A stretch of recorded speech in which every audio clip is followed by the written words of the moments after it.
gracias. Estamos entonces en el tercer panel, que se titula Educación para el Trabajo, como bien dijeron. Y cuando pensábamos esta jornada desde EFRO, de alguna manera pensamos desde la pluralidad. Queríamos construir un espacio plural, un espacio diverso, desde el cual pensemos y pensáramos las acciones que necesitamos para el futuro que queremos. Así que en ese orden de cosas, cuando pensamos en futuro y pensamos en trabajo, inevitablemente también pensamos en educación, ¿no? Son palabras que se nos asocian mentalmente muy fácil, pero sin embargo, esas asociaciones a veces no son tan simples de hacer. En el segundo panel, Eugenia contaba que el nivel educativo alcanzado de las personas, de alguna manera, determina las posibilidades de acceso y de inserción en el mercado laboral. Es decir, que a mayor nivel y credenciales educativas, más posibilidades de conseguir un empleo formal. Entonces, indudablemente la educación es un factor en la ecuación del desarrollo productivo y de las trayectorias individuales profesionales. Y para seguir debatiendo de este y otro tema y explorar el vínculo entre educación y trabajo, tenemos a dos grandes referentes y expositores en temas de educación, como son Mariano y Brenda. Ahora los voy a presentar en breve. Mariano y Brenda son educadores, puedo decir, son docentes también, además de tener largas carreras y trayectorias vinculadas a la educación. Y la invitación de este panel es a pensar dónde estamos hoy, dónde estamos en términos educativos y qué escenarios nos imaginamos para encontrar de alguna manera estos dos mundos, el mundo de la educación y el mundo del trabajo. ¿Cómo venimos para eso? ¿Bien? Perfecto. Bueno, les voy a presentar porque la norma lo indica. Nos acompañan entonces Mariano Narodowski. Mariano es profesor full time en la Universidad Torcuato Di Tella y ha sido profesor visitante de varias universidades del mundo, como Harvard, la Universidad de San Pablo y la Autónoma de Madrid.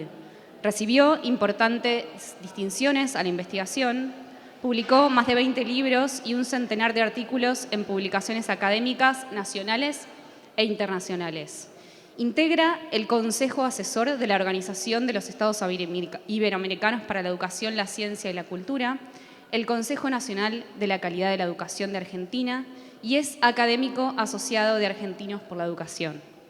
Además, es miembro fundador de Pansofia Project y chairman de Edu Sontal. Gracias, Mariano, por estar hoy con nosotros. Y además tengo el placer de presentar a Brenda Austin. Brenda ocupó el cargo de diputada nacional por Córdoba entre 2016 y 2021. Integró la Comisión de Educación y fue secretaria parlamentaria del bloque UCR. Brenda es abogada, egresada de la Universidad Nacional de Córdoba y magíster en estudios políticos aplicados.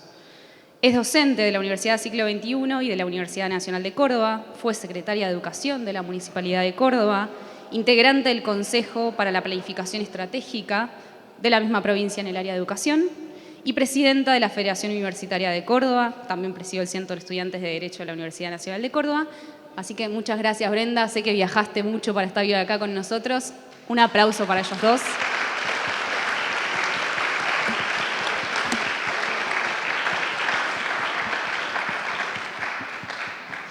Antes de arrancar con el vínculo educación y trabajo, quisiera hacerle una pregunta que la tenemos ahí atrás, un poco para abrir el hielo. Que me cuenten qué es el trabajo, en pocas palabras, qué significa el trabajo para ustedes. ¿Qué es el trabajo para ustedes?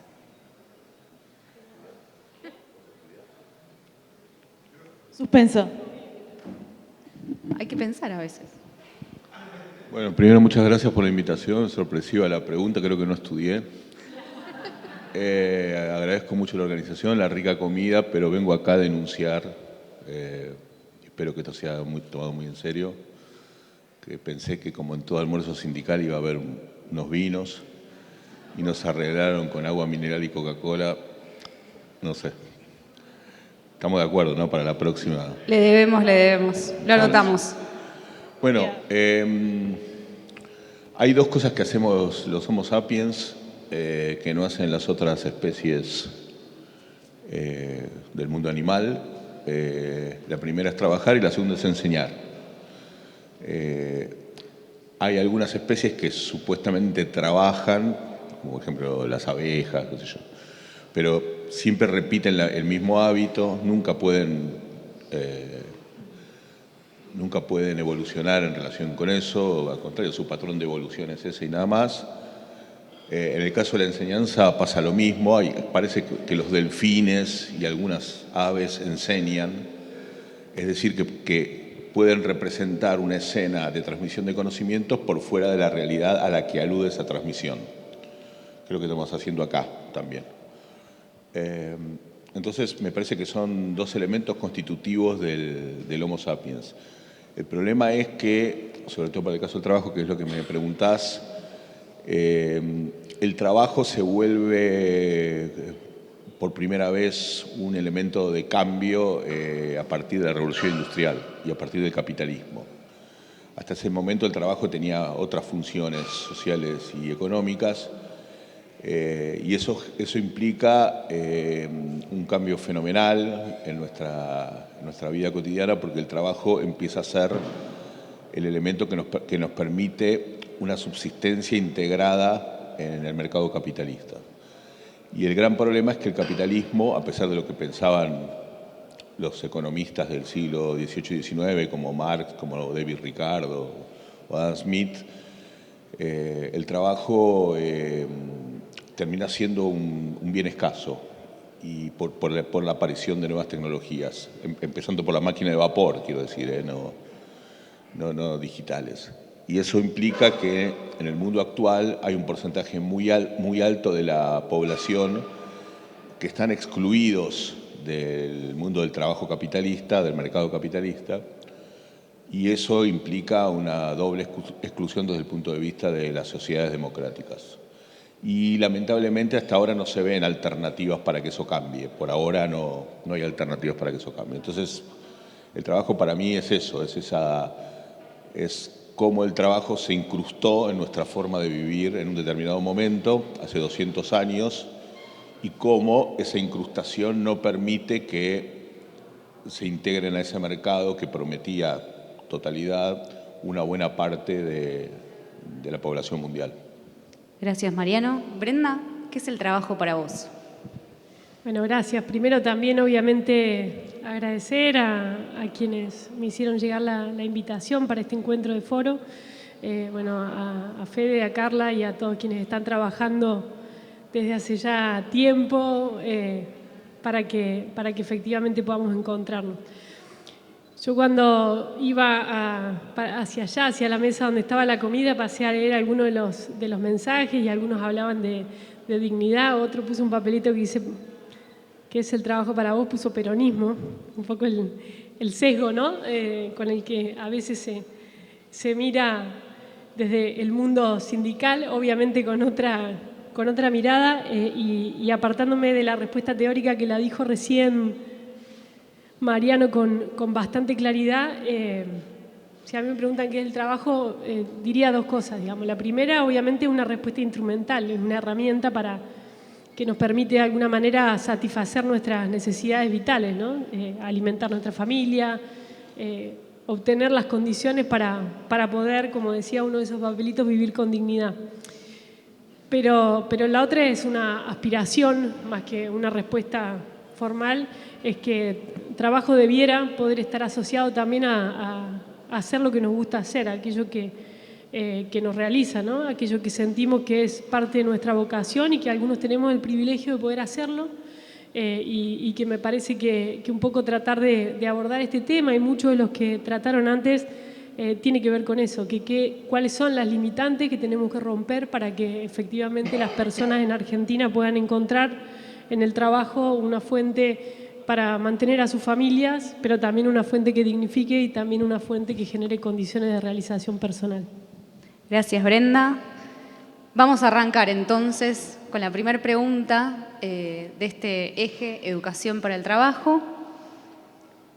Y inevitablemente tenemos que hacer como un análisis, un diagnóstico para saber dónde estamos, cómo estamos hoy en educación, qué pasó con la pandemia, cuál es la lectura de ustedes del escenario educativo hoy.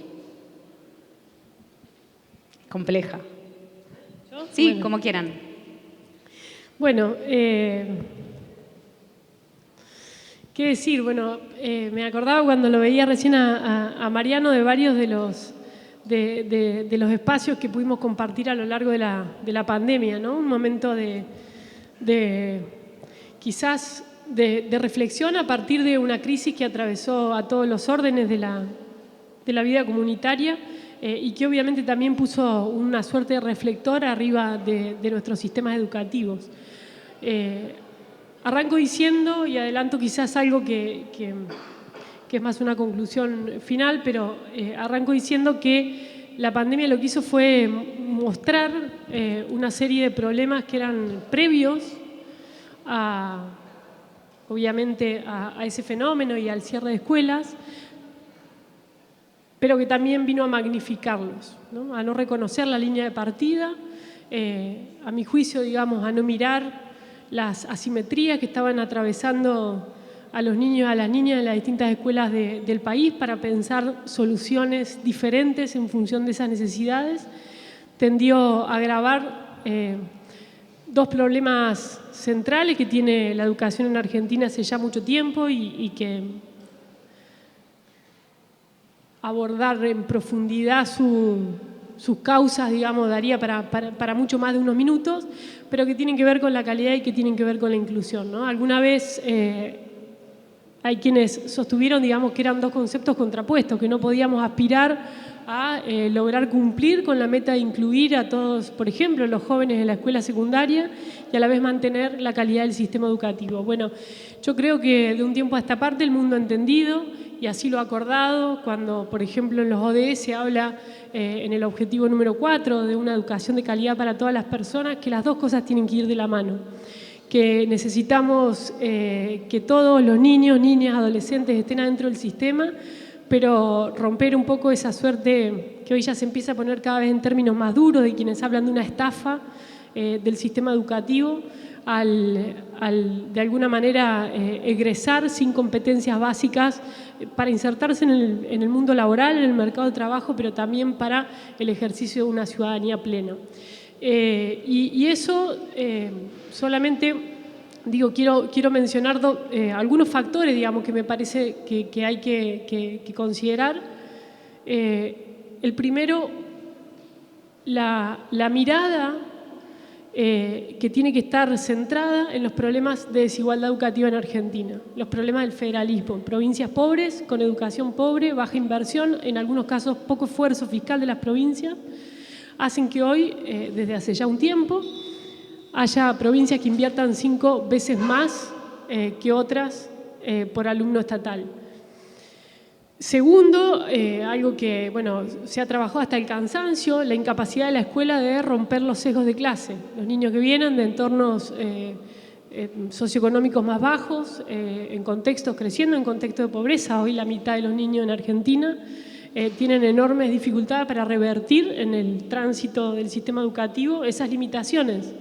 Entonces, podríamos hoy animarnos a afirmar que es falso que la educación genere igualdad de oportunidades. La escuela está encontrándose con un montón de limitaciones para poder hacerlo y la pandemia lo amplificó a ese mapa. Y después, digo, la contracara de eso tiene que ver con la calidad.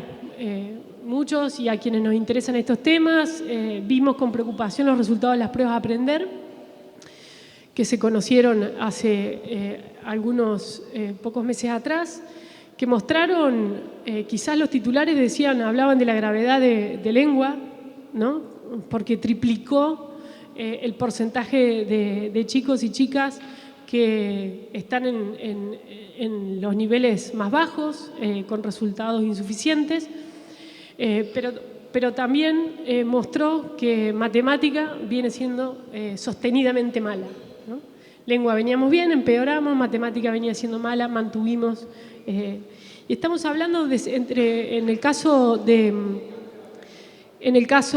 matemática y en el caso de lengua, del orden del 45% de los estudiantes que no logran tener los conocimientos esperados para hacer una operación matemática básica o para poder leer y escribir en la escuela primaria.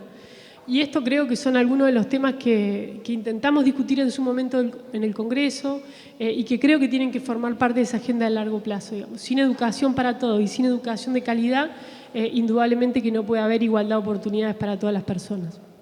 Gracias, Brenda.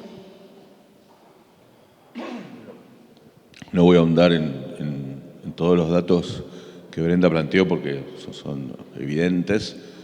Déjenme arrancar muy rápidamente con una pequeña historia. En 1996 se realizó la primera evaluación de los países latinoamericanos organizada por la UNESCO, evaluación educativa.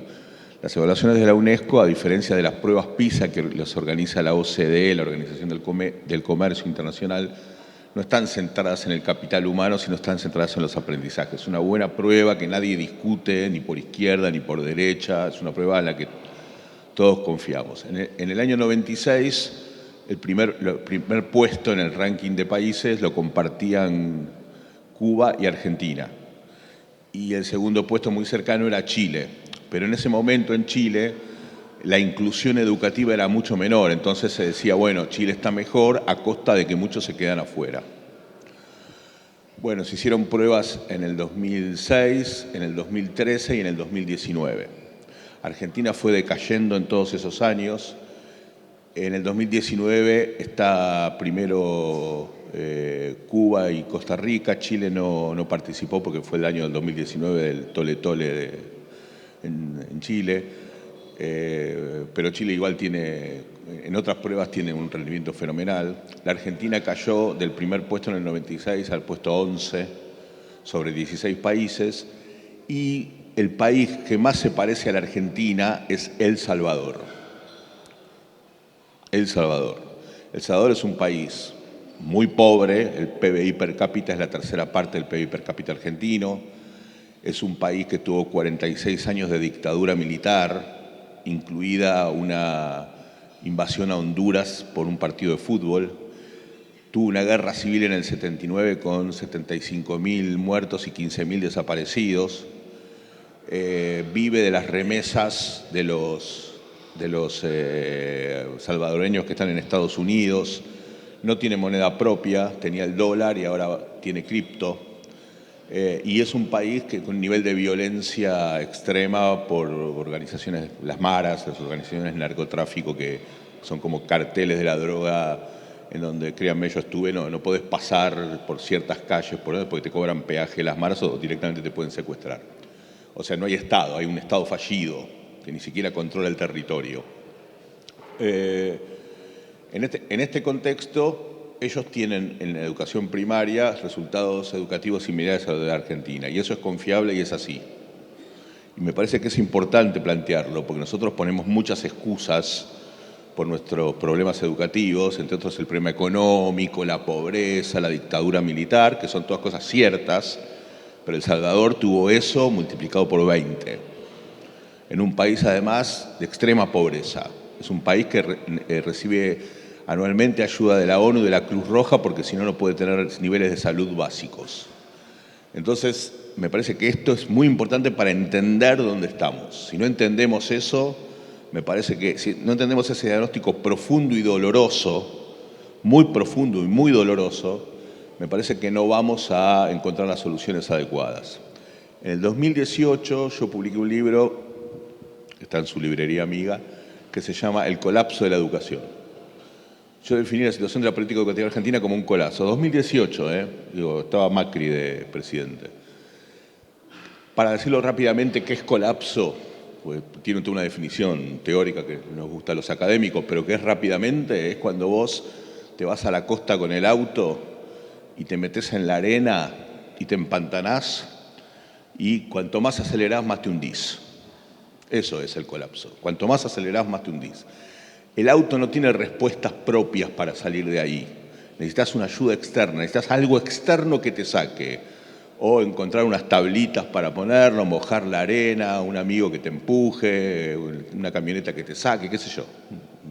Algo, pero de afuera, de adentro no sale. O sea, el auto ya se empantanó, no sale solo, no sale por su propio sistema. Eso es lo que le pasa al sistema educativo argentino. Está colapsado en ese sentido.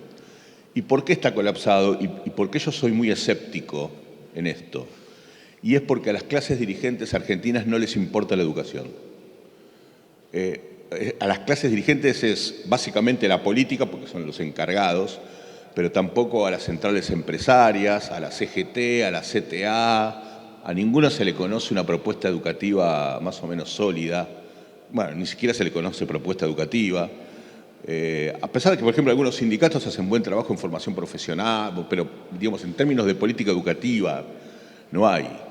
No hay en las universidades como tales, los intelectuales. Los medios se ocupan del tema educativo por cuando hay bullying o cuando hay una toma de escuela o una huelga docente, 3 o 4 casos, pero prácticamente no lo abordan. Ahora hay un pequeño surgimiento que vamos a ver dónde termina. De hecho, los grandes diarios de la Argentina hace muchos años que no tienen sección educación y todos los programas de radio y televisión que nosotros escuchamos no tienen una sección de educación ni tienen un periodista especializado en educación. No importa. No estoy diciendo que no haya personas dentro de la dirigencia que sí les importa. Bueno, Brenda fue diputada y le importaba. Y en todos los partidos políticos y también de empresarios y dirigentes sindicales y en medios hay personas, pero no logran conformar una masa crítica para salir del colapso. No logran hacerlo, ni se lo proponen ni les interesa. No hay manera de salir. Entonces son cuestiones individuales, mejores o peores. En la Argentina tenemos un sistema educativo federal, es decir, cada provincia tiene su sistema educativo, con lo cual uno puede decir, a mí hay cosas de algunas provincias que me parecen positivas, en la Ciudad de Buenos Aires, en Entre Ríos, en Córdoba, en La Pampa, en Tierra del Fuego, en Mendoza, distintos partidos políticos, pro, kirchnerista, peronista no kirchnerista, partido provincial, porque no tiene que ver con eso. Y hay cosas interesantes, pero de nuevo, no logran mover el amperímetro, no logran sacar el auto. Son intentos que mejoran algunas cuestiones, que están bien, que están buenos, o por ejemplo lo que hizo ahora el Gobierno Nacional de poner una hora más de clase y financiarlo, me parece muy bien, pero son todas mediditas aisladas que en su conjunto, que ya se hicieron en el pasado además, no es que son de ahora, vienen de hace muchos años, con lo cual yo siempre que hablo así pido perdón a los docentes que se la bancan todos los días en las escuelas tratando de hacer lo mejor posible. También pido perdón a los funcionarios, a los dirigentes políticos, a los legisladores, a los ministros, que tratan de hacer lo mismo lo imposible. Pero soy escéptico, la verdad que soy escéptico. Yo creo que no hay condiciones en este momento para que las cosas, condiciones políticas, ¿no?, para que las cosas cambien. Hubo un atisbo en la pandemia, de lo que habló Brenda antes, respecto de un grupo de padres muy movilizados por el tema educativo, que eso creo que es una ventana de oportunidad para empezar a sacar el auto adelante, pero bueno, eso con el tiempo se fue extinguiendo. Ahora hay un encuentro nacional de familias por la educación en Rosario, vamos a ver qué sucede. Todavía no tenemos, es decir, termino. Sí.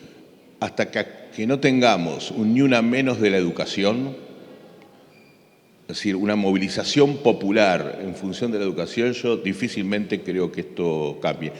La Argentina ya tuvo muchas movilizaciones así, desde la marcha de Bloomberg, digo, para poner extremos ideológicos, la marcha de Bloomberg. La Carpa Blanca.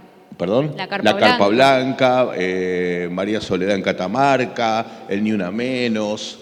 O sea, la sociedad argentina se moviliza, pero nunca se movilizó por la educación. La Carpa Blanca fue una movilización encabezada por un sindicato, y la movilización tiene que trascender al sindicato, tiene que ser con el sindicato, pero no solo el sindicato. Entonces, si no, me parece que no hay posibilidad de que la dirigencia entienda que hay que hacer algo con esto, de que así no podemos seguir y que la situación de colapso va a empeorar. Difícil. Partimos de un diagnóstico difícil, ¿no?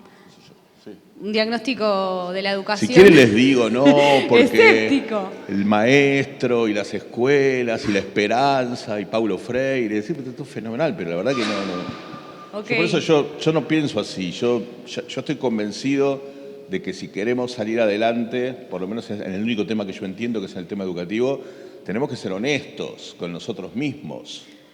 Es Entonces, si en la Argentina de 100 chicos que empiezan la primaria, solo 16 terminan el secundario en tiempo y forma, o sea, en tiempo que no repitieron, y en forma que tienen los saberes básicos, 16 de 100, tendrían que ser 90 de 100. Y de esos 16, solo 3 son de sectores populares, de sectores pobres de la población. Solo 3. Con lo cual, lo que decía Brenda, no hay igualdad de oportunidades, no hay. Y ese dato lo consumimos hace 3 meses, salió en todas las radios, la televisión, hasta Página 2 se publicó, todo el mundo hablando de eso, muy bien, y ahora no pasó nada. No pasa absolutamente nada.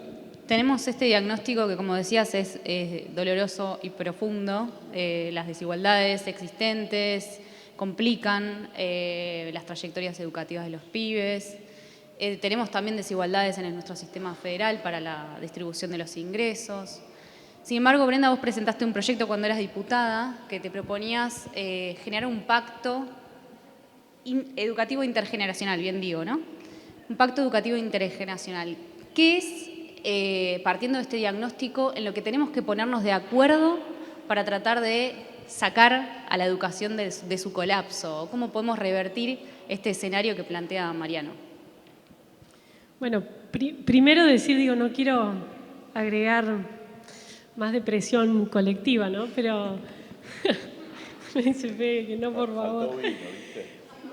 Es el vino ese, que esperábamos vino Era peor. Nos ponemos alegres. Pero sí decir que en el proceso de la pandemia fue una sensación que nos atravesó todo el tiempo, ¿no? ¿Por qué? Bueno, por esta sensación de pronto estar gritando en soledad sobre en qué momento íbamos a poner sobre la mesa un vector central del desarrollo de nuestro país, que era la educación, ¿no? Se hablaba de la salud, se empezó a hablar del trabajo, se empezó a hablar del turismo, de la reactivación, y en ningún momento entraba en la agenda la discusión educativa. Arrancamos en el Congreso a los 5 meses de la pandemia diciendo, así como habíamos declarado en emergencia un montón de sectores, 6, declaremos en emergencia la educación y pensemos un conjunto de dispositivos para preparar al sistema. Sabíamos que teníamos una brecha digital en la Argentina, sabíamos que teníamos provincias con más dificultad de conectividad, sabíamos que la virtualidad estaba haciendo una suerte de hacer de cuenta que, pero que había un montón de chicos que estaban, para simplificar la idea, como con la ñata frente al vidrio, sabiendo que estaba pasando algo con su escuela, pero a donde no podían entrar. Y con muchas dificultades para que ese debate se diera en el ámbito de concertación o uno de los ámbitos donde se pueden concertar políticas, que es el Congreso.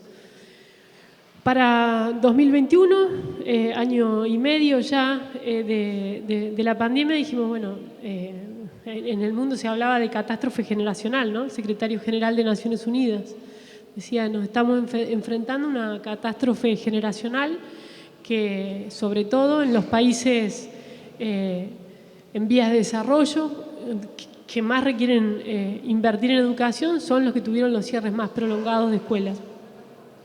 Y allí empezamos a decir, bueno, lo hecho está, veamos qué podemos hacer para ponernos de acuerdo y revertir ese deterioro en el largo plazo. Y ahí un poco es la apuesta, ¿no? A apelar a la política como la herramienta que es capaz también de transformar las cosas, de no quedarnos en la resignación y de...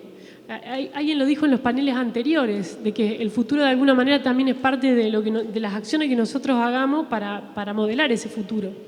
Probablemente atravesado por un montón de escenarios inciertos que no manejamos, pero de otros que sí manejamos. Bueno, ponernos de acuerdo en la política educativa es uno de los factores que sí podemos manejar. Y esto es lo que planteamos con la propuesta del Pacto Educativo Intergeneracional. Decíamos, es una idea, traigamos otras y nos sentemos a discutirlas. Digamos qué lugar le queremos dar a la educación. Digamos si estamos dispuestos como país a poner recursos para eso. A que cuando, por ejemplo, decimos que hay que ir hacia jornada extendida, y lo dijo Argentina en la Ley de Educación Nacional hace mucho tiempo, pongamos plata para que las escuelas que tienen turno mañana y turno tarde tengan dónde en un aula, en un espacio físico, poder llevar adelante jornada extendida. Cuando decimos que la escolarización temprana, las salitas de 3 y de 4 son clave porque es donde se aprende a aprender, los resultados de las pruebas educativas volvieron a mostrar que el momento en que se escolarizan los chicos determina en gran medida, entre otras cosas, sus resultados a lo largo de toda la vida. Entonces, si creemos que hay que apostar al nivel inicial, bueno, pongamos los recursos para construir las salas, los ponemos para hacer una autopista, los ponemos para el desarrollo de infraestructura, alguien habló del RENAVAP, lo ponemos en un montón de cuestiones. Bueno, vamos o no a estar dispuestos a invertir lo que hace falta para tener los jardines de primera infancia que Argentina necesita. A propósito también de la discusión sobre las políticas de cuidado, ¿qué pasa con los jardines maternales? ¿En manos de quién están? ¿No? ¿En qué momento se escolarizan los chicos y qué chicos se escolarizan primero? De nuevo, lo de los segmentos de mayores recursos, que por caso si se quedaran en su casa tendrían un capital cultural, un conjunto de palabras, un escenario, digamos, de aprendizaje y de estimulación que sería muy distinto de los niños que se quedan en sus casas y que el Estado no hace nada para ayudar a desarrollar esas habilidades. Entonces, ¿qué decíamos con el pacto educativo? Bueno, nos pongamos de acuerdo, tomemos la decisión de financiar. Y acá voy a abrir un pequeño paréntesis. Nosotros decíamos, pongamos un punto más del PBI a lo que ya dice la Ley de Financiamiento Educativo, que hablaba de 6%, pongamos uno más y lo asociemos a metas específicas y nos animemos a controlar, ¿no? Probablemente haga falta hacer un diagnóstico de qué pasó con la Ley de Financiamiento Educativo, además de que durante muchos años no se cumplió, durante mucho tiempo no se controló efectivamente el cumplimiento de las metas a las que estaba asociada ese financiamiento. Más recursos, digamos, para no decidir en qué cosas queremos priorizar, probablemente tampoco nos resuelve el problema. Entonces dijimos, un punto adicional, además orientado a tratar de resolver las asimetrías regionales. Hay provincias que hacen un enorme esfuerzo fiscal, destinan más del 30% de su presupuesto, algunas 30 y tanto, a educación, y aún así son las que menos invierten. ¿Por qué? Porque son provincias pobres con pocos recursos. Bueno, ahí el Estado Nacional tiene que poder, a través de fondos compensadores, resolver esas injusticias. Mira, lo anoté para no olvidarme, pero hoy tenemos provincias como Santiago del Estero con 67.000 pesos, son los datos del año pasado, invierten 67.000 pesos por alumno estatal. En el otro extremo, Neuquén, por ejemplo, que 222.000, por ejemplo, podríamos no tomarlo en cuenta por la cantidad de población, pero podríamos mirar Cava, Ciudad de Buenos Aires, 190.000. ¿Cómo no va a tener impacto la calidad educativa que van a recibir, las condiciones de infraestructura, los salarios de los docentes, con una diferencia tan abismal como esa? ¿Cómo es posible que nosotros digamos que los niños en Argentina están todos amparados por la misma Constitución, que tienen derecho a la educación y que podamos tolerar un nivel de inequidad en la distribución de los recursos tan grande como ese, ¿no? Entonces, yo creo que ahí hay un punto central y esa es una tarea del Estado Nacional. ¿En qué contexto? Consejo Federal de Educación, Congreso de la Nación, pero discutir la reducción de las asimetrías y esfuerzos fiscales comparables en las provincias para garantizar un derecho humano básico como la educación es clave.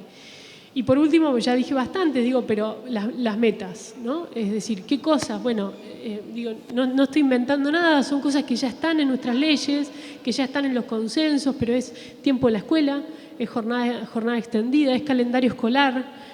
Celebramos muchos la decisión de Ciudad de Buenos Aires de ir a un calendario escolar de 192 días. Habíamos tenido en el Congreso un proyecto con media sanción en la Cámara de Diputados para llevarlo a 190 días, murió en el Senado.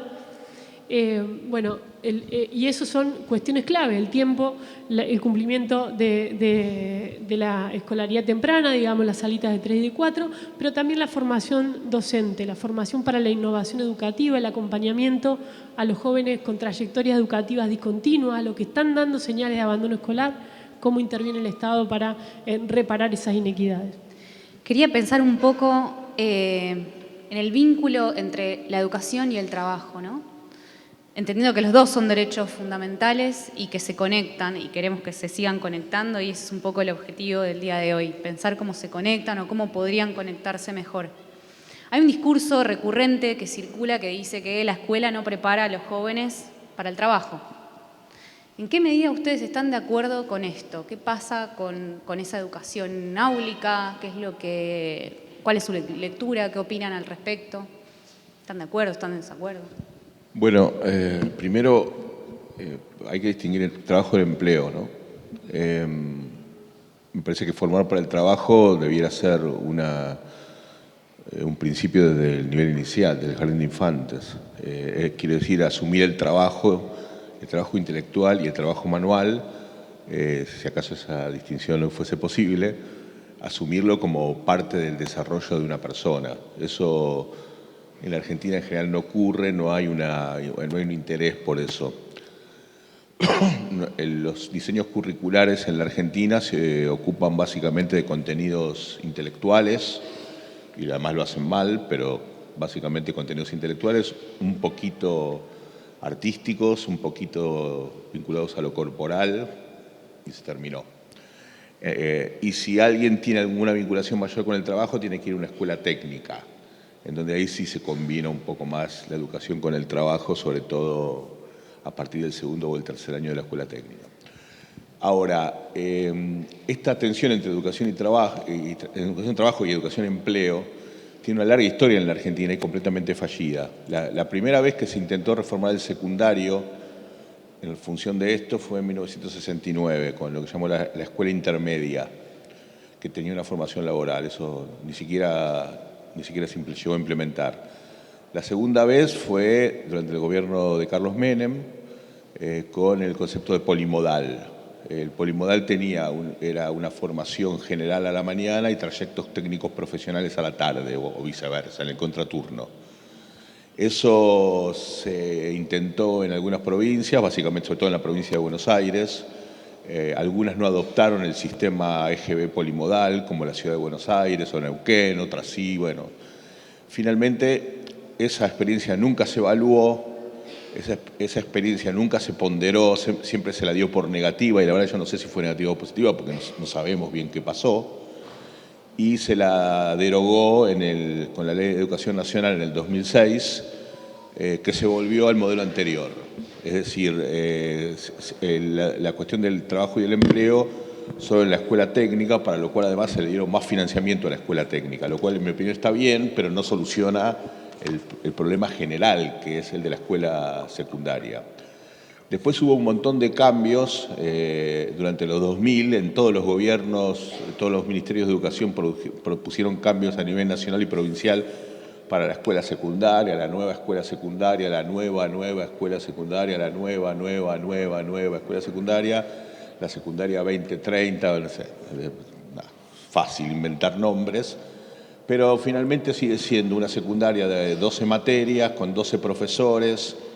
En diciembre tenés que rendir, en marzo tenés que rendir, con 4 previas no pasás, ahora eso está un poco en discusión, y todo sigue más o menos igual. O sea, sigue más o menos igual que cuando, que en 1920, que fue cuando se organizó el actual sistema de escuelas secundarias en la Argentina. Entonces, ahí tenemos un problema de colapso, de nuevo, que no siempre volviendo al punto de partida, nunca poder sacar el auto adelante. Y si bien hay, por ejemplo, la Ciudad de Buenos Aires que intenta hacer prácticas educativas laborales, aparte hay toda una discusión por los nombres, una cosa absurda, todos estamos de acuerdo en que un adolescente a los 16, 17 años está bien que tenga algún tipo de experiencia laboral. ¿Cómo se hace? Bueno, eso es lo que no nos ponemos de acuerdo. Ahora, si sigue la estructura de secundaria de 12 materias, no hay ninguna posibilidad, realmente no hay ninguna posibilidad de que tanto la formación para el trabajo como para la formación para el empleo tengan algún tipo de lugar en ese esquema. Entonces yo, de vuelta me pongo un poco escéptico, pero no veo que es meterle el tema trabajo-empleo, un módulo, digamos, encastrar eso en la vieja escuela secundaria de 12 materias, yo no sé qué. No creo que eso tenga ninguna posibilidad de éxito. Es algo más que hay que hacer.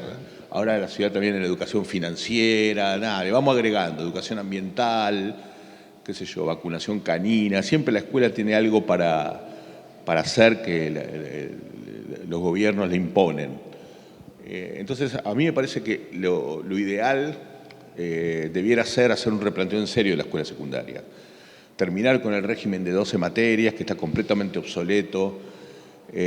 Pensar que la promoción al año siguiente tiene que ser una ponderación del desempeño global del alumno, ser mucho más flexibles con las materias. O sea, hay un montón de soluciones que ocurren acá a la vuelta, no en Finlandia o en Suecia, sino en países hermanos, y que pueden servir para trabajar eso. Entonces, la cuestión de la formación para el trabajo y para el empleo me parece que tiene que entrar ahí, en una revisión general, no como un acople hacia la fuerza, como normalmente lo queremos hacer. Las escuelas PROA de Córdoba son un intento de trabajar en esa línea, bueno, estas cosas que está tratando de hacer la Ciudad de Buenos Aires. La Pampa tiene también un proyecto vinculado a eso. Hay algunas experiencias interesantes en las provincias, pero sin un liderazgo nacional fuerte, entiendo que eso no se puede resolver. Y dame 2 segundos para retomar algo que decía Brenda, que es fundamental. El federalismo educativo en la Argentina está en la Constitución de 1853, artículo 5. Primero se intentó respetar y las provincias no podían financiar la educación. Entonces, en 1905 se le permitió al gobierno nacional poner escuelas en las provincias.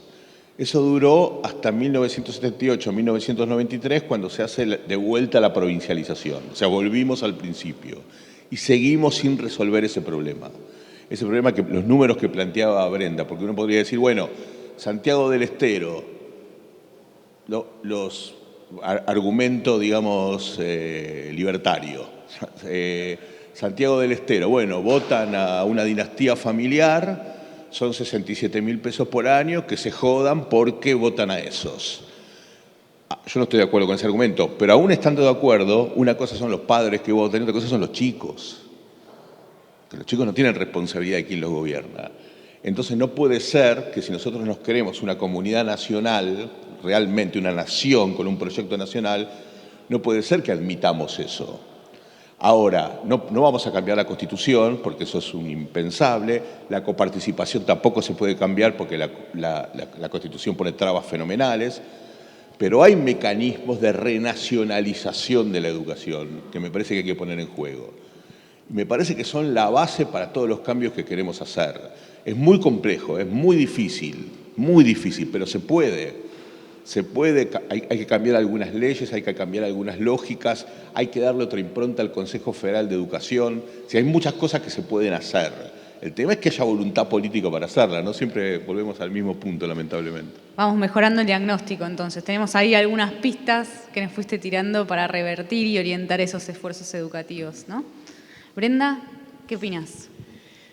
Bueno, estoy de acuerdo con lo que dice Mariano. Es decir, que de pronto quizás sin necesidad de ir a la discusión sobre qué nacionalizar, esto que planteamos en la iniciativa del Fondo Compensador de esas desigualdades es un modo donde el Estado Nacional se puede poner a decir, respetando el marco de la autonomía, estoy dispuesto a dar recursos en la medida en que pueda acreditar que va a la meta que acordamos entre todos y pusimos en una ley, ¿no? Y recuperar esta idea de que cuando un chico probablemente empieza su proceso educativo hasta que termina, pueden pasar 4 o 5 gobiernos. Si no hay políticas de Estado, políticas de largo plazo, es imposible que la educación mejore en Argentina. Y que además lo hagamos con alguna generosidad de estar dispuestos a sembrar algo de lo que no vamos a ver nada, mucho menos rédito político, conflictos probablemente, y que alguien después va a cosechar como, mire qué bien que lo hice, ¿no? Si no hay esa generosidad en la clase política, nos la vamos a pasar buscando cortar la cinta, digamos, para tener una buena foto de Instagram, pero no vamos a estar haciendo las cosas que hay que hacer, que en muchos casos implican romper la lógica en la que ha estado atrapada la educación, que es intentos de innovación, resistencias gremiales, y en vez de un esquema, digamos, de ganar-ganar, perder, donde lo que estamos rompiendo es la herramienta, ¿no? Y la credibilidad sobre el sistema. Ahora, a tu pregunta, me fui por otro lado. Guillermina Tiramonti suele decir siempre que la escuela que hoy conocemos estuvo diseñada, pensada al servicio de un sistema productivo de la industrialización en gran medida, a formar una suerte de ciudadanos en serie para trabajos en serie, ¿no? Y que cumplió de alguna manera su misión. Seguramente si me escuchara diría que la estoy citando mal, pero bueno, con su permiso. Ahora, si nosotros tomamos eso como válido y pensamos si ese es hoy el mundo del trabajo que tenemos por delante, es obvio que la respuesta es que no. Es obvio que la respuesta no es, digamos, el trabajo en serie en una fábrica como el proceso de industrialización inicial, sino que hoy los tipos de empleo, lo decía María Migliore cuando habló, de aquel ser humano que iba a cambiar 2 veces probablemente su trabajo a lo largo de toda la vida a más de 20, 22 creo que dijo.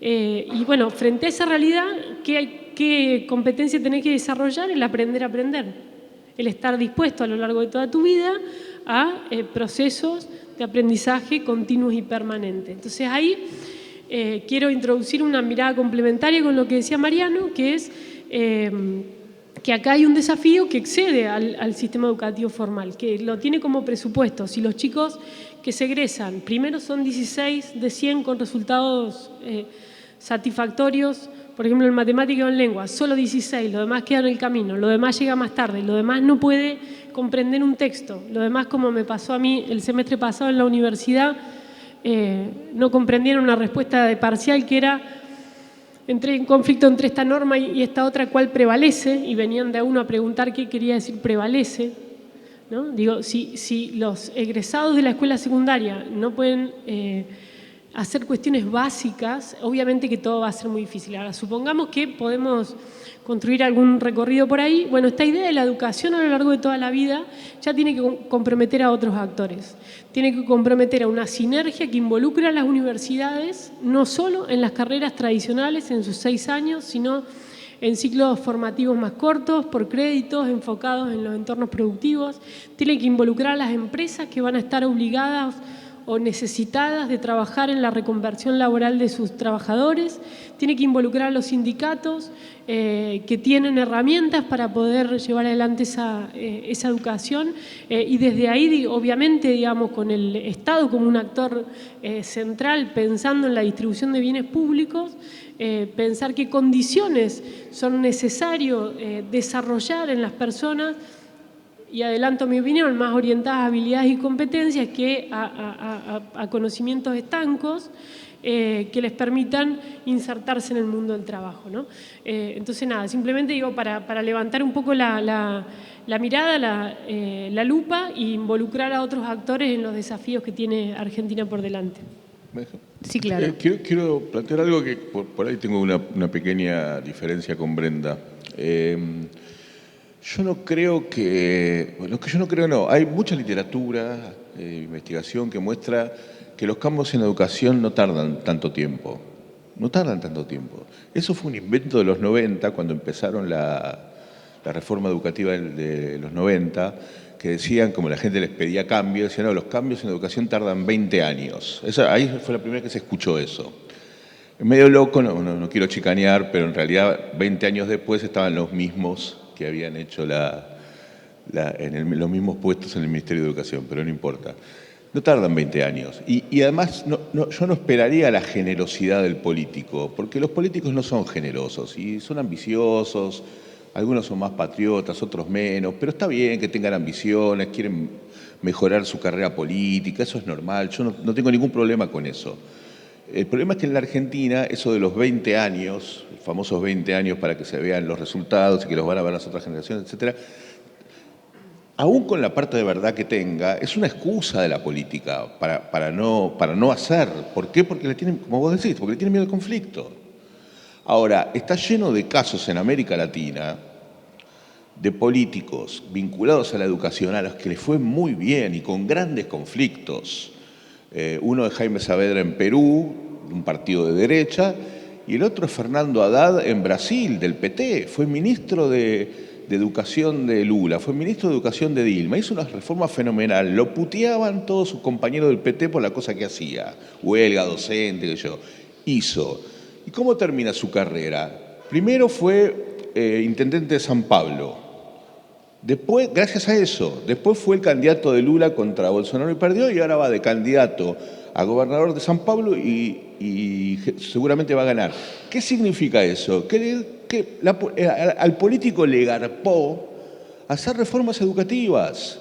Y las reformas educativas, una vez que las encamina, se empiezan a ver al día siguiente, no en su totalidad, pero se empieza a notar una espiral positiva, una salida del colapso. El problema es, para mí, que la falta de esta masa crítica de la que hablamos genera que la respuesta de los funcionarios, digo, los gobernadores y los ministros de educación, sea: yo no quiero quilombo con el sindicato, yo no quiero lío, yo no quiero que nada, yo hago la plancha, la vamos llevando, la vamos sacando. Y eso es una cosa bastante común en la educación argentina. Entonces yo creo que ahí hay un punto. Yo entiendo el punto de Brenda en el sentido de que hay una apuesta, pero a mí me parece que hay mucho de excusa respecto de eso, mucho de que es una apuesta a largo plazo. No es cierto. Nosotros en el 2008 en la Ciudad de Buenos Aires pusimos inglés de primer grado y en el 2009 había inglés de primer grado. Y fue una reforma fenomenal. Y el gobierno de Macri siguió lucrando con esa propaganda durante 15 años, porque no había otra cosa. Entonces, hay cosas que se hacen. Hay estas provincias que estoy señalando, pequeñas cosas. Por ejemplo, el ministro de Educación de Mendoza, Tomás, porque hay otro tema, no hace falta acordar o no acordar con el Fondo Monetario para hacer algunas cuestiones de estas, que están afuera, no hace falta un aumento presupuestario. Por ejemplo, el ministro de Educación de Mendoza tiene un trabajo fenomenal para que todos los chicos de tercer grado lean de corrido, cosa que en mi época, yo soy viejo, era obvia y ahora, bueno, prevalece otro criterio. Entonces, mi punto es, y eso lo hace una política educativa. Después la forma que lo hace, hay cosas que no estoy de acuerdo, pero digo, no me importa, que aparte a mí nadie me preguntó tampoco. Entonces está bueno lo que hace y eso se va a ver inmediatamente. Ya las directoras de las escuelas están empezando a decir: los chicos leen mejor. Entonces hace un montón de actividades que tienen que ver con la micropolítica escolar, que no necesita más financiamiento, que no necesita un acuerdo con el Fondo Monetario Internacional, que no necesita una ley ni siquiera provincial.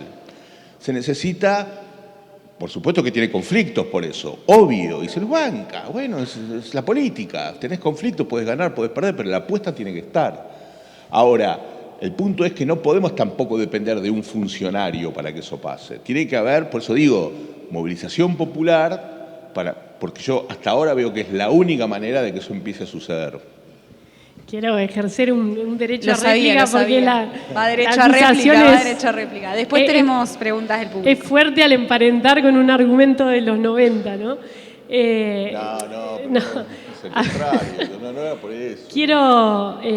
Es obvio, digamos, que cuando traigo a colación el ejemplo de cómo atraviesan distintos gobiernos la vida de un estudiante, no es al efecto de justificar, procrastinar, tomar decisiones y no hacer nada, sino a decir, tenemos que hacer un montón de cosas, pero además tenemos que sostenerlas en el tiempo. Y yo creo, digamos, de que sí, efectivamente hay que animarse a dar esas peleas, y a quienes nos ha tocado en algún momento conducir sistemas educativos, cada uno de su lugar puede dar cuenta de las cosas que hizo. Creo que el contexto de la pandemia también mostró que hay un capital político, si se quiere, en la disputa por el derecho a la educación. Lo vimos con el caso que llegó hasta la Corte. Ahora, lo que me parece que es importante en esta idea de decir, acordemos la política educativa para sostenerlo en el tiempo, es para evitar justamente lo que vos señalabas recién de los nuevos, la idea fundacional todo el tiempo de la nueva escuela, y que o es eso o es pruebas piloto experimentales. Por ejemplo, Córdoba, ministro de Educación que está hace bastante tiempo sobreviviendo gobierno, sería un ejemplo de un funcionario que está el funcionario a lo largo de los 5 gobiernos, ¿no? Y el mismo secretario general del gremio. Bueno, las escuelas PROA, un buen ejemplo. Ahora, piloto, ¿cuándo escala eso? ¿no? Si Es no decir, sé si sabe el público de qué se tratan las escuelas prueba, ¿no? Si pueden contar brevemente de qué se trata, así como para que... no, bueno, seguramente Mariano va a tener más herramientas, son- pero es son- una escuela que intentó, digamos, recuperar formación que tiene que ver con robótica, con un fuerte desarrollo vinculado con todas las competencias, digamos, en ese área, y con modelos experimentales en el modo que se desarrolla la gestión, digamos, escolar, ¿no? Las dos cosas. Son muy poquitas. Sí. Simplemente eso, digamos, como respuesta. Digo, vayamos al esfuerzo de acordemos la política, la escalemos y vayamos a una transformación sistémica, porque si no es imposible que sigamos justificando a la vez la vocación de los que estudian la política educativa, de los pedagogos que tienen grandes ideas, pero que quedan en pequeñas pruebas experimentales que dejan a la gran mayoría de los chicos y chicas afuera del derecho a la educación. Bien, tenemos preguntas. Yo tengo una polémica que quiero hacer, pero la dejo para el Guárdatela. final. Dale, al Pero, final. sí, la dejo para el final. Perfecto. Dale, me parece Van bien. ¿Va vos? Sí, no, seguimos recibiendo las preguntas en los talonarios, así que cualquier cosa estamos las Agus dando vueltas. Queda ¿Arrancás vos, poquito de Agus? tiempo, así que vamos con dos. Bien, dale. La pregunta dice así: ¿cómo se puede convencer a los distintos sectores privados o inclusive al Estado para que inviertan en educación y en específico la formación laboral de los sectores más carenciados? O sea, ¿cómo convencer para invertir más en educación, tanto el sector privado como público, y cómo focalizar en la formación laboral de los sectores más vulnerados? ¿Qué pregunta? Bueno, el año pasado, creo que fue, o el anteaño, fue el famoso caso Toyota, ¿se acuerdan? En donde Toyota contrataba operarios con un sueldo bastante bueno, creo que eran 110.000 pesos del año pasado, un sueldo bueno, turnos rotativos, eso sí, para gente joven, que eso obviamente es complicado, y que no lograba cumplir sus cupos. Y nosotros en Argentinos por la Educación hicimos un estudio y mostrando que la mayoría de los que sí tenían condiciones para trabajar en Toyota estaban en la universidad. Y los que no tenían condiciones para trabajar en Toyota porque no habían terminado el secundario no podían ingresar a la planta. Es decir, que los sectores de clase media, que en la Argentina no están habituados al trabajo industrial, al trabajo de fábrica, pero que sí, eran los que sí podrían, que los que tenían los requisitos estaban en la universidad, por ahí para después ganar sueldos menores al que se gana en Toyota, extrañamente, pero bueno, son sesgos de clase, y los que sí podrían entrar, para los cuales significaría un paso adelante enorme desde el punto de vista de la movilidad social, no tenían condiciones. A mí me parece que en gran medida la respuesta a la pregunta es, más allá de la inversión, es poder articular esas dos cuestiones que están totalmente rotas en la Argentina. Es decir, que los chicos puedan terminar un buen secundario, eso no hace falta mucha inversión, eso es un tema de ocupación de la capacidad instalada del sistema escolar. Por supuesto, mejorar la enseñanza en todo lo que se pueda, pero ahí sí hay una posibilidad de ingreso al sistema laboral de una manera mucho menos precaria. Entonces, mi punto es que creo que con más inversión eso podría ser mejor, pero todavía no estamos en esa fase. Porque para llevar a que la inversión cambie algo, los chicos tienen que terminar el secundario. O sea, el que no termina el secundario, usted piensa en un chico de 17 años, 16, 17 años, en general varones, porque los que abandonan la secundaria de cada 3, 2 son varones. Adolescentes, varones pobres, sin secundario. Eso es o trabajo hiperprecario, o economía del delito, o una vida vinculada a la asistencia social, o economía popular en el mejor de los casos. Entonces, sin secundario, una vez que tengamos una masa crítica mayor que termine el secundario, sí la inversión va a hacer efecto.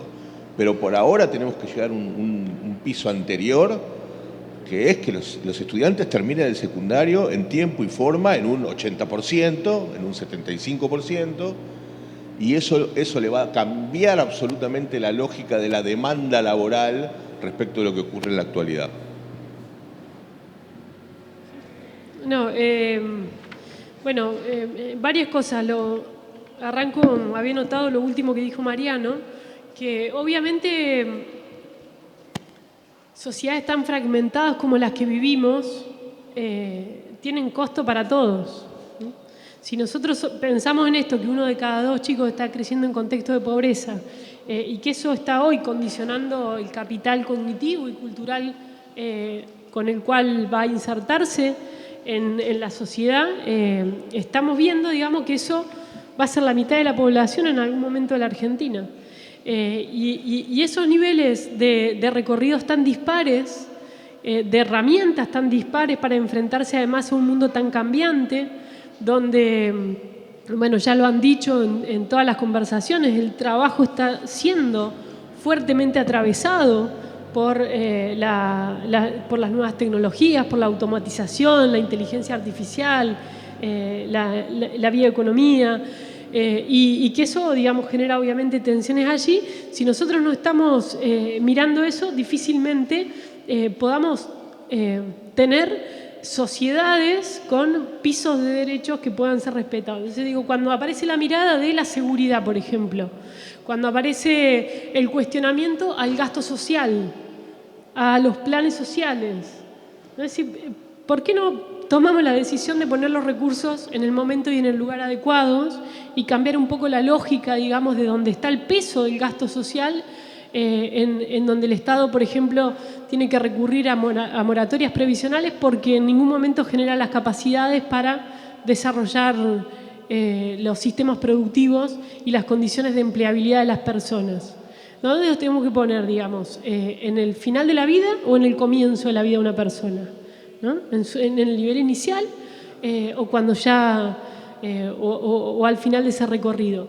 Y yo ahí sí creo que es un debate, aún en un contexto tan crítico como el que vive Argentina, donde merecemos discutir las prioridades, porque si no enseguida corre con ventaja, por ejemplo, la decisión de ir a sostener los subsidios a la energía, porque gotea en cada familia, en cada lugar, en una cosa que es visible, que genera indignación y que te hace perder una elección, en vez de discutir, digamos, esos recursos, destinarlos a mejorar el sistema educativo, quizás con un impacto más tardío. Y cuando nosotros comparamos a Argentina, por más que algunos discuten si es mucho o poco el 6% del PBI, que nunca alcanzamos, cuando comparamos en dólares a Argentina, comparamos cuánto invierte en la escuela primaria, Argentina es cerca de $3.200, y Chile, por ejemplo, 4.500. Miramos los países europeos, Francia, por ejemplo, 10.000. ¿No? ¿Cómo eso, de nuevo, no va a tener, en un mundo cada vez más chiquito, más globalizado, donde nuestros egresados están peleando y disputando lugares de empleabilidad en el mundo entero, cómo no va a tener eso algún impacto? Entonces, para mí sí hay que dar una discusión sobre el lugar que estamos dispuestos a darle a la educación, y lugar significa recursos en la puja presupuestaria de una torta que siempre es chiquita, y lo vamos a empezar a ver en estos días cuando el Congreso discuta el tema, pero que no alcanza con eso, ¿no? Y acá cierro. No alcanza con tener esos recursos para repetir la misma receta. La receta no está funcionando. Si no innovamos, si no empujamos al sistema educativo a transformarse, y a generar condiciones de creatividad, bueno, claramente es recurso y dinero mal invertido. Había un dicho que lo decía, lo voy a citar, un amigo español que se trabajaba mucho con las universidades, y él decía, lo voy a citar, digo, para que no me maten después los amigos de las universidades que andan por acá, pero esto vale, digo, para todo el sistema educativo, y en el ejemplo de la Arena, él decía en qué se parecen las universidades a los cementerios, en que para cambiarlos no podés contar con los de adentro. Bueno, ahí hay un punto, digo, de cómo hacemos para que haya realmente vocación de transformación desde los actores que están adentro del sistema, los actores que están afuera, la sociedad, y la voz que está ausente muchas veces, que es la de los chicos, las chicas, que son los destinatarios de toda política educativa. Yo quisiera cerrar, Mariano, con una pregunta para vos. Que es bastante polémica, pero adquiere sentido si te leemos también, y tiene que ver con el liderazgo docente, y el docente hoy en una escuela que obviamente está atravesada por todo este diagnóstico que fuimos compartiendo en el transcurso de esta tarde.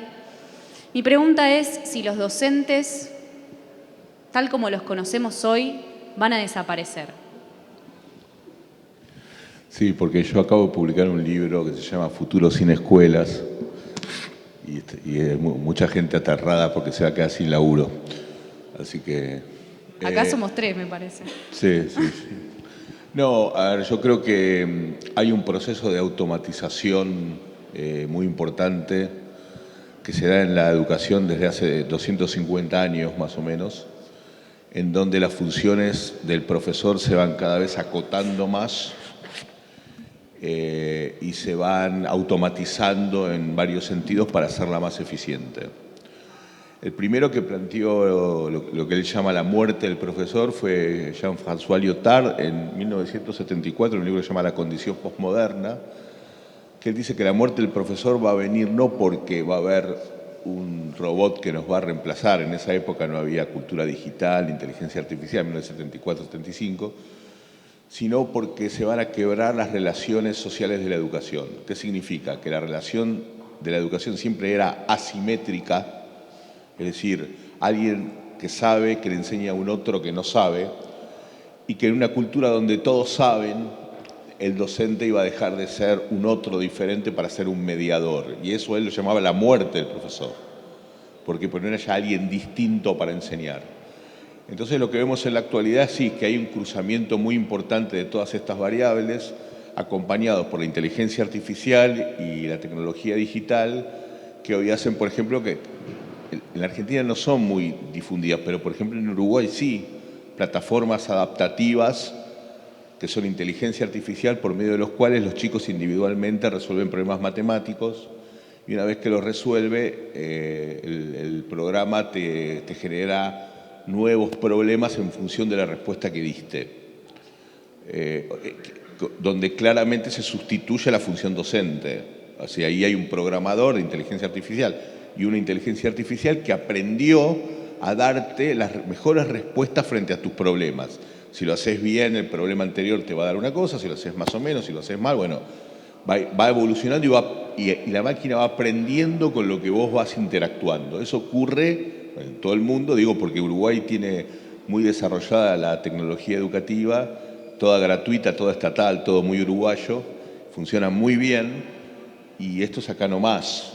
Lo mismo que muchos mecanismos que se vieron en pandemia justamente, con cómo las funciones docentes empiezan a ser acortadas y maximizadas. Por ejemplo, la grabación, o sea, ¿qué teníamos antes de la pandemia? Teníamos profesores que daban clases por YouTube, que tienen muchas más vistas, muchas más views de las que yo tengo como profesor. A mí me ven 30 personas por año, ponele 60, 80, pero estos profesores de matemática, youtubers, los ven millones y muchos son muy buenos, realmente mucho mejores que nosotros y que se pueden repetir indefinidamente. ¿Qué mostró la pandemia?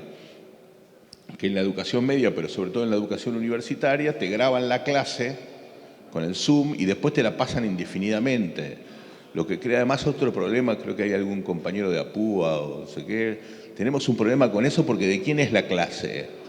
¿Es del usuario? ¿Es de la universidad? ¿Es mía? Yo creo que es mía, porque yo soy un laburante y creo que ese es un contenido mío. Pero son las nuevas cuestiones que se van planteando. Entonces yo no creo que en el corto plazo, digamos, no creo que en los próximos 10 años, pero de acá a 20, 30, 40 años vamos a ver grandes, fenomenales cambios en las formas de enseñar. No sé si van a ser buenos o no, supongo que creo que fue en el panel anterior al anterior, alguien decía que los seres humanos somos irreemplazables en algunos aspectos. Tanto Marx como Turing decían que no. Y Cafensis dice que generalmente eso lo decimos los intelectuales, porque pensamos que lo nuestro es único e irrepetible y que nadie nos va a poder reemplazar. Hay muchas experiencias de sustitución y automatización de trabajo intelectual, muchas. No en niveles muy elevados del trabajo intelectual, pero sí muchas actividades intelectuales ya están siendo sustituidas por inteligencia artificial o por dispositivos digitales. Y probablemente eso también le pase a la docencia. Eso ya pasó una vez, que fue más o menos hace 200 años, cuando los que enseñaban uno a uno. Eso fue reformulado una reingeniería llamada escuela, tecnología escolar, en donde ya no enseñaba más uno a uno, sino 1 a 30, 1 a 40, en un tiempo, en un espacio, con un diseño curricular, en un edificio. Todo eso tendió a ser mucho más eficiente la enseñanza de lo que era antes. Y ahí también hubo un proceso de automatización impresionante, a gran escala, una ingeniería mundial. Entonces, si ya pasó, yo creo que puede volver a pasar. Mi libro se llama Futuro sin Escuelas, volumen 1, Tecnocapitalismo. Y no me acuerdo más porque es un título largo. Está en su librería amiga. Colapso de la educación también. Compren. Es la manera que tenemos de sobrevivir. Gracias, Mariano. Gracias, Brenda, por estar hoy acá y acompañarnos. Damos por cerrado el tercer panel.